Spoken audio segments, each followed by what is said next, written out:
Naghahanap ka ba ng camping site kung saan pwede mong kalimutan ng mga utang mo, mga problema mo? Tara at may irerekomenda ko sa inyo. Dito lang yan guys sa Camp Bawi ng Tanay Rizal.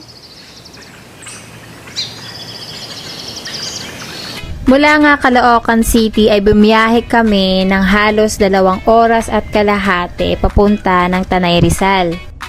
At dito nga sa Barangay Santo Niño matatagpuan ang Camp Bawi. At mula nga dyan sa I Love Santo Niño ay mayroon pang halos 5 kilometro para matagpuan ang kanilang camping site. Oo nga pala guys, meron kayong ilog na madadaanan. After nyan, meron pang isa. I think kaya naman to ng mga sedan. Magbabaon lang talaga kayo guys ng lakas ng loob. Pagdaan nga namin guys ay may mga kabataang naliligo sa batis na ito na para bang nagbo-boys bonding sila. Ayan. Hello mga kuyas. So, after how many years ng aming traveling, nandito na kami sa Camp Bawi at makikita nyo ang kanilang karatula na Camp Bawi. So, tara, pasukin na natin ito. At nandito na nga kami. Meron nga palang sasalubong sa inyo na staff at kukunin ang inyong mga gamit at dadalhin sa inyong kwarto. So, ito guys, merong tulay dito. Wala namang tubig. Hindi ko alam bakit may tulay. Basta meron siya. So, ito guys, napakataas ng kanilang mga hagdan bago kayo makapunta sa kanilang camping site mismo.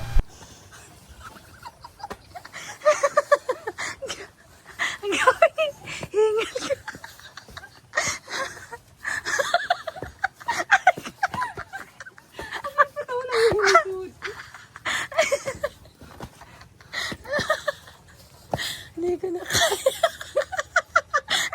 Grabe naman yung tinawak ko doon, guys. Malapit na kasi ako malagutan ng hininga doon sa taas ng aming inakyat. Anyways, ito nga palang aming nirentahan. Ito ay cabin 3. Meron din silang cabin 1, 2, and 4 na nagkakahalaga ng 2,500. So, itong cabin na ito ay merong sariling CR. Ang 1, 2, and 4 ay common CR yung gagamitin nyo. So, ayan, 2 bed siya. Isang queen size at isang double size. So, ang gamit na kuryente dito guys ay solar. Nagdala nga ako ng sarili kong wifi kaso wala pa ring signal. Ayan guys, meron silang mga board games na libre nyong gamitin. Ang ganda talaga ng place na ito guys. Perfect sa mga couple na gustong mag-unwind. So, ayan yung view. Ayan, diba? Napakaganda guys. Sulit na sulit talaga yung ibabayad nyo dito guys. Promise! At after everything nga guys, ay kumain muna kami. Binili pala namin yan guys, yung food na yan, doon sa store na nadaanan namin.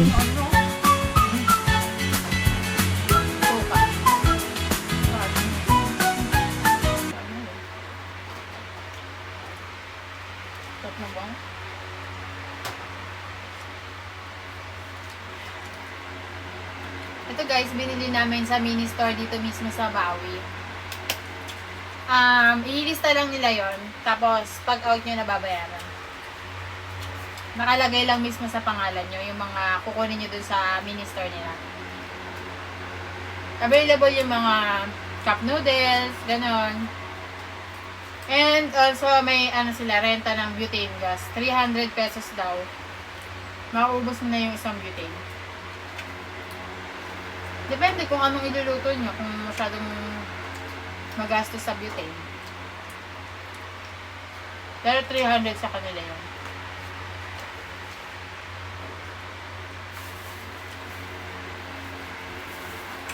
Tapos meron silang mga free use ng utensils.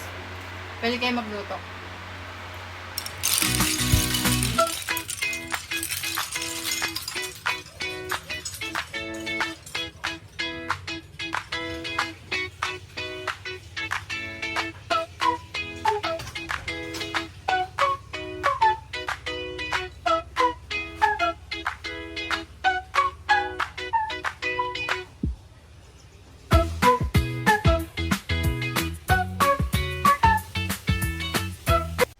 Ganito pala guys kalalim yung inyong bababaan kung gusto nyong pumunta doon sa ilog. Actually nagdalawang isip talaga kami bumaba dyan kasi nga sobrang tarik. Kaya, hindi ko to mairerekomenda sa may mga dalang bata o may mga sakit na sarayuma sa tuhod. Sobrang tarik niya talaga guys, lalo na nung paakyat na ang sakit sa paa.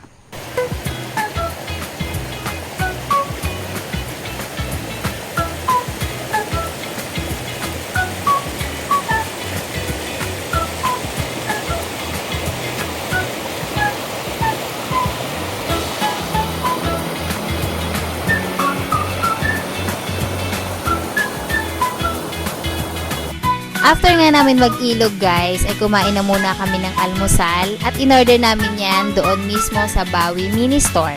Legit talaga guys, napakasakit po talaga sa binte, galing ilog pabalik sa cabin. At hanggang dito na lang guys, thank you for watching! Mwah!